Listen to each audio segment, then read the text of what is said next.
Assalamualaikum warahmatullahi wabarakatuh. Selamat pagi dan salam sejahtera bagi adik-adikku sekalian. Kali ini saya akan menjelaskan sedikit mengenai instalasi pemadam kebakaran ya.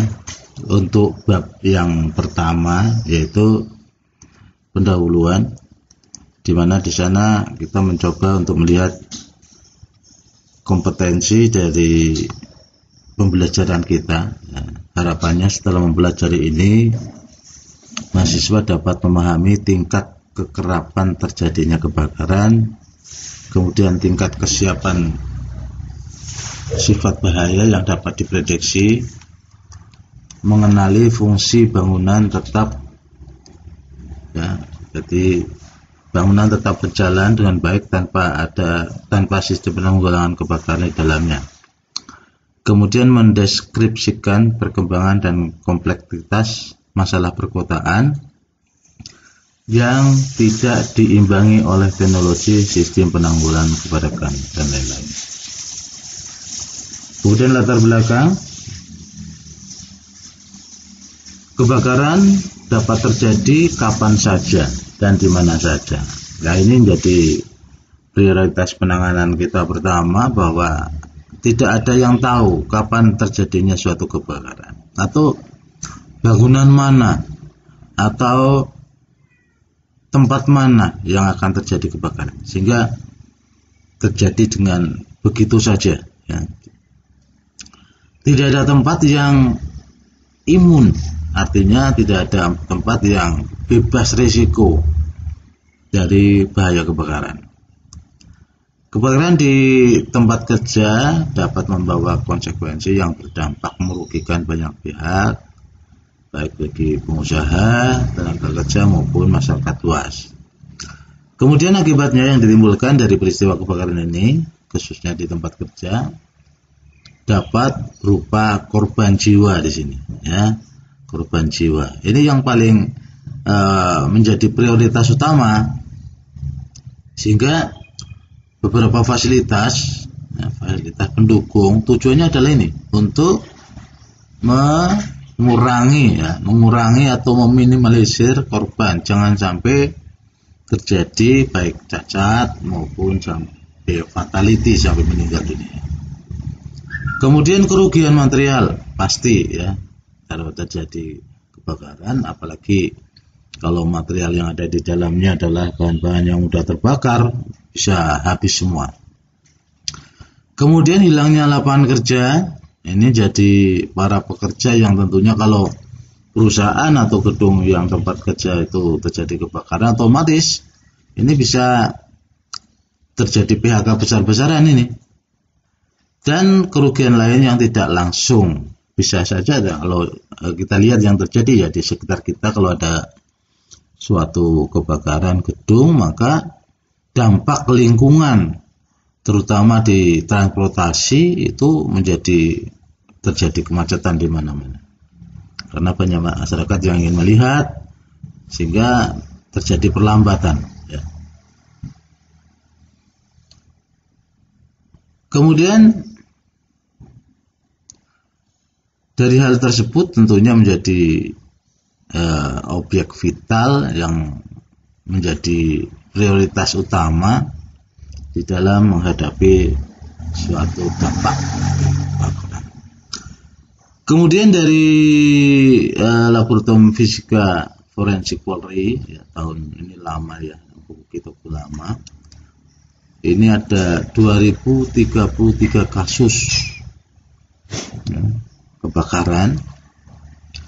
80%-nya adalah kasus kebakaran di tempat kerja. Kemudian 20%-nya yang berikutnya adalah kasus bukan di tempat kerja. Kemudian tahun 97 sampai 2001 ada 1121 kasus, 76,1% kasus di tempat kerja dan 23,9% kasus bukan di tempat kerja. Tentunya kalau melihat data di atas, kasus kebakaran yang terjadi di tempat kerja mempunyai persentase atau peluang yang sangat besar di sini. Karena semua unsur yang dapat memicu kebakaran ada di tempat kerja, baik itu di gedung, perkantoran, bahkan di SPBU sendiri. Bahan-bahan yang mudah terbakar di situ menjadi prioritas utama yang harus ditangani. Dan ternyata teridentifikasi bahwa 20% dari kejadian kebakaran tersebut berakibat habis total di sini. Ya. Jadi tidak ada yang diharapkan lagi, harus mulai dari nol lagi.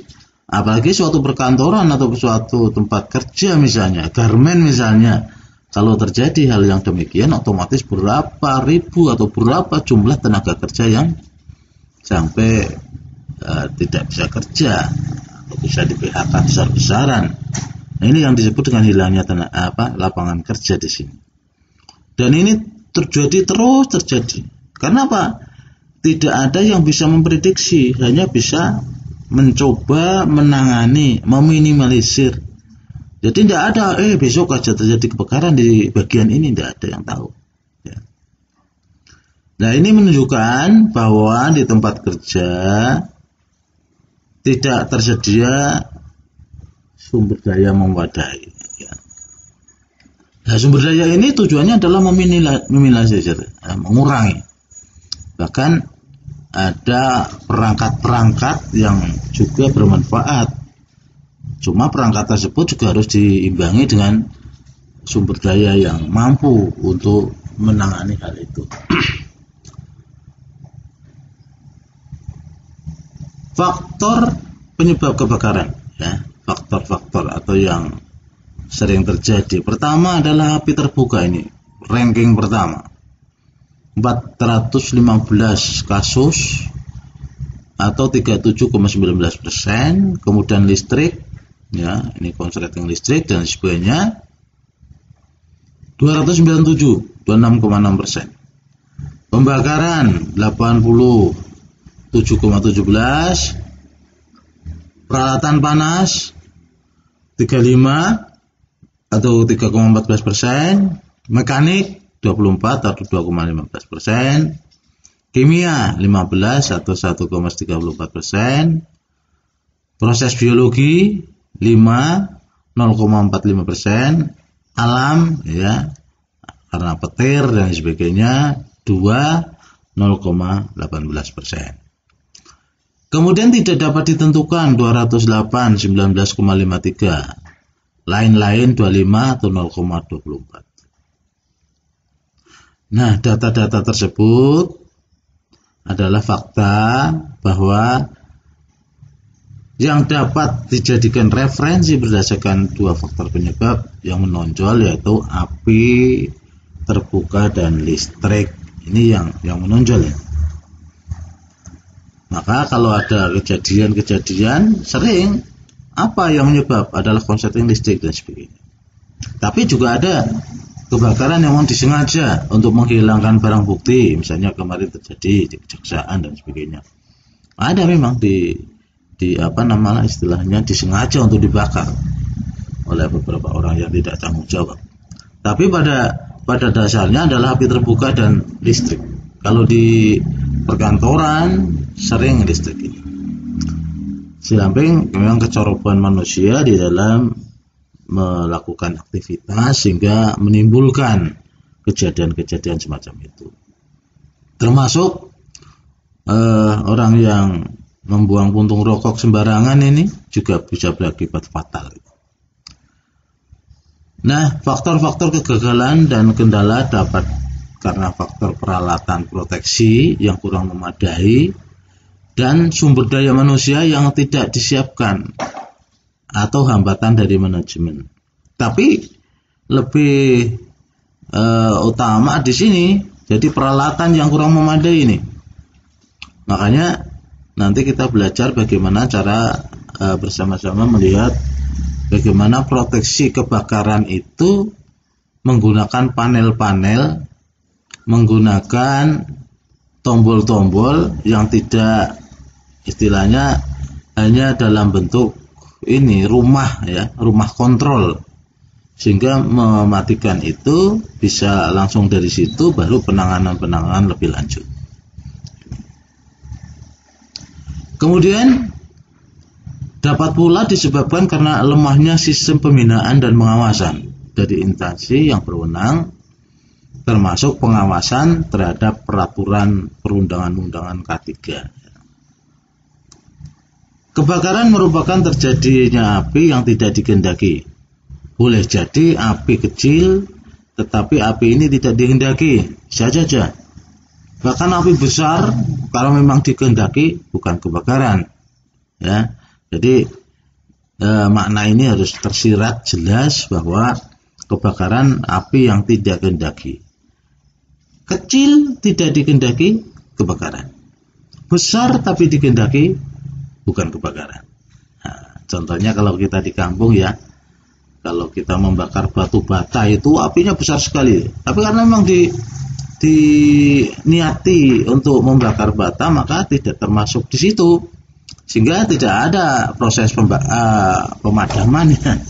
Kalau satu orang membakar bata, ya batu bata besar, satu orang melihat itu suatu kebakaran, maka orang yang kedua itu akan melakukan pemadaman. Nah ini yang nggak boleh. Jadi ada satu kata bahwa kebakaran adalah api yang tidak dikehendaki. Nah, ini digarisbawahi ya, adik-adik. Nah. Kita lihat kalau di kota besar sering terjadi, kalau kita lihat di televisi, medsos, itu tiap hari ada informasi kebakaran yang tidak bisa tertangani dengan baik. Nah, ini akibat masalah listrik ini menjadi penyebab ya, kalau di gedung-gedung. Kemudian dengan penataan kota yang sangat padat dan jalan yang sempit, menjadikan api cepat membesar, sehingga menjadikan daerah yang mengalami kebakaran habis terbakar. Nah, ini sering aja ya, ketika ada kebakaran, Dinas Damkar membawa mobilnya ke lokasi itu agak susah karena banyak pengunjung, bahkan orang-orang yang menolong membantu meletakkan barang-barang di jalan, sehingga mobil pemadam tidak bisa masuk ke lokasi. Akibatnya selesai, habis terbakar. Kemudian dalam buku ini kami akan menjelaskan kebakaran yang disebabkan oleh korsleting listrik. Harapannya tentunya bisa membantulah untuk belajar bersama.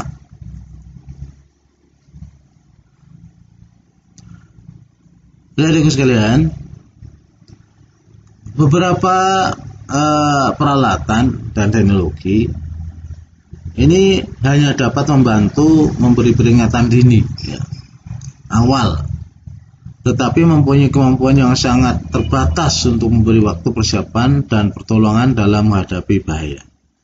Ini tidak hanya terjadi kebakaran di bencana alam yang demikian, bahkan ada peralatan-peralatan yang ada rusak atau jumlahnya sangat terbatas, sehingga terjadi bencana yang tidak dikehendaki. Padahal kalau ada sistem alarm yang memberikan petunjuk bahwa akan terjadinya itu, mungkin sedini mungkin kita bisa persiapan untuk melakukan evakuasi diri.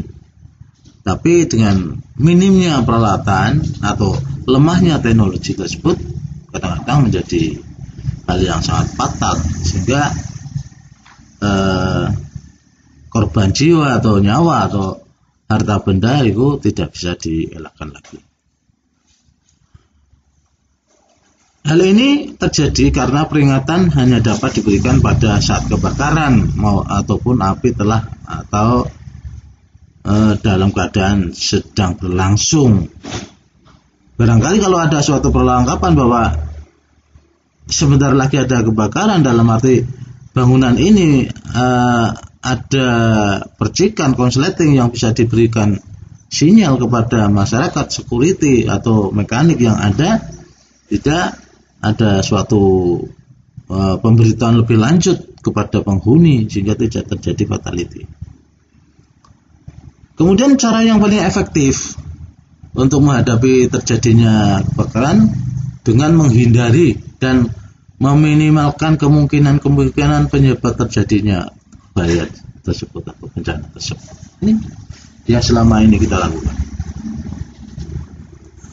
Kemudian ini kebakaran juga sering menimbulkan berbagai akibat yang tidak diinginkan, baik yang menyangkut kerugian material, stagnasi kegiatan usaha, kerusakan lingkungan, maupun menimbulkan ancaman terhadap keselamatan jiwa manusia.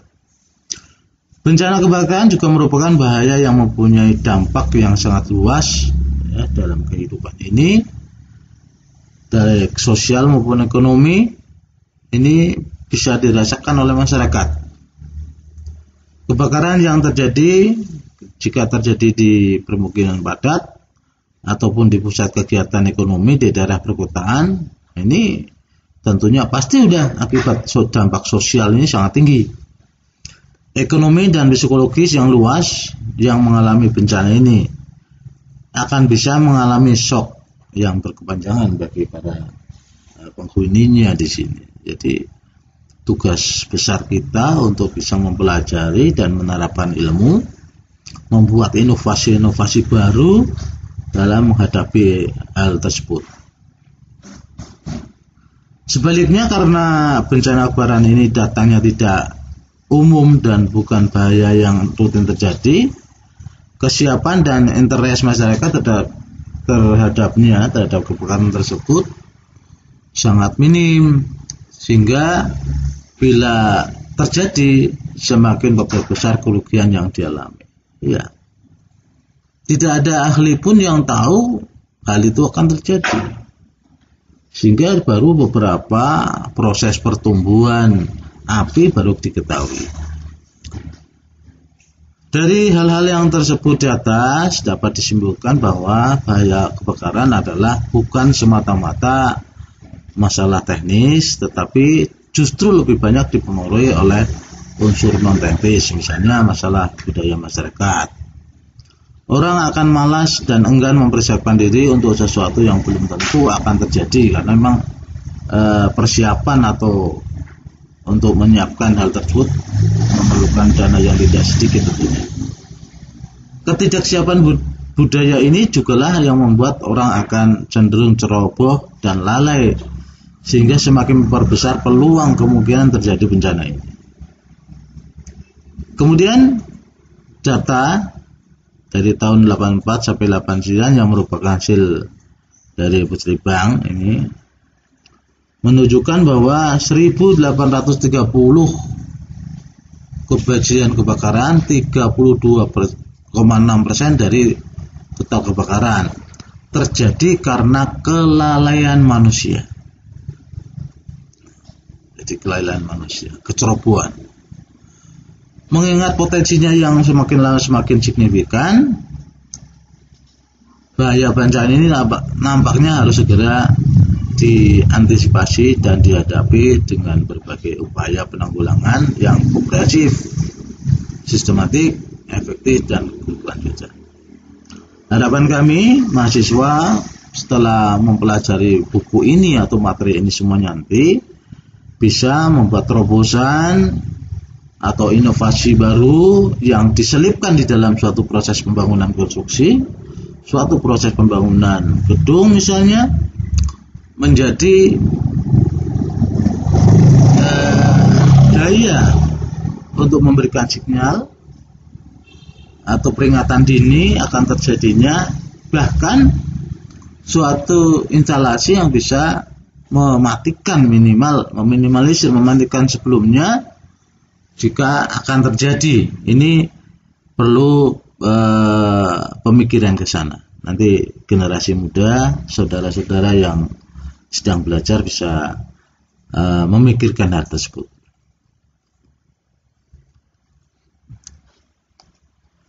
Kemudian jenis pemakaian penghuni terhadap penanggulangan kebakaran ini.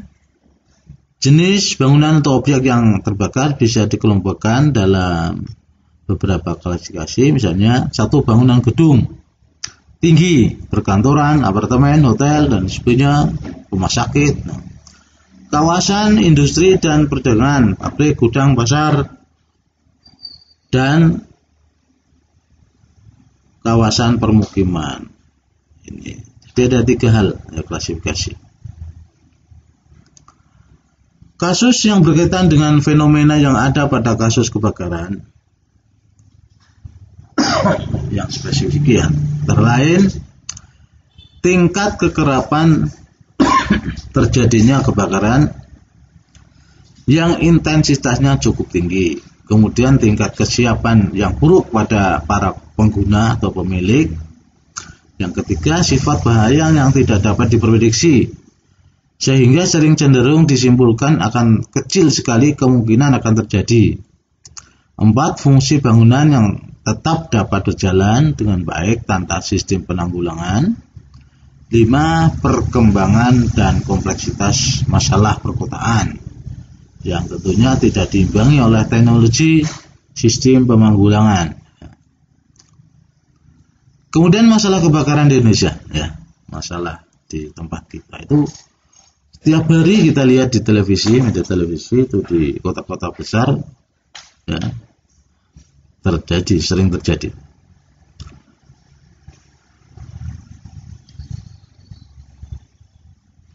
Ini beberapa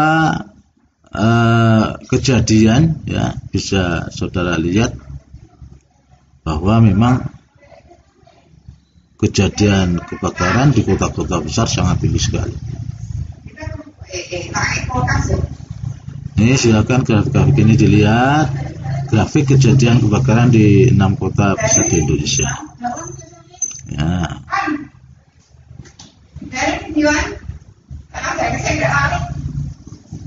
Rangkuman, kebakaran dapat terjadi kapan saja dan di mana saja. Titik terjadinya kebakaran ada 2 faktor penyebab yang menonjol, yaitu api terbuka dan listrik. Ini tadi sudah kami jelaskan. Kebakaran terjadi di permukiman padat penduduk ataupun di pusat-pusat kegiatan ekonomi di daerah perkotaan dapat menimbulkan akibat sosial, ekonomi dan psikologis yang begitu luas. Yang mengalami bencana ini akan mengalami shock yang berkepanjangan. Jenis bangunan objek yang terbakar bisa dikelompokkan dalam 3 kelompok. Klasifikasi bangunan tinggi, perkantoran, apartemen, hotel, kemudian kawasan industri perdagangan, pabrik, gudang, pasar, dan kawasan pernikahan. Baik, ini yang bisa kita pelajari pada bab 1 pendahuluan. Kemudian saudara bisa mencoba evaluasi di sini. Sebut dan jelaskan beberapa faktor yang menyebabkan terjadi kebakaran. Ini ada di atas tadi. Kemudian jelaskan akibat yang timbul jika terjadi kebakaran. Dan yang ketiga, contoh sebuah analisa kebakaran pada bangunan. Ini bisa dianalisis, oh karena terjadi ini, karena ini. Baik, ini saja dulu yang bisa saya sampaikan. Kita lanjutkan untuk materi-materi berikutnya.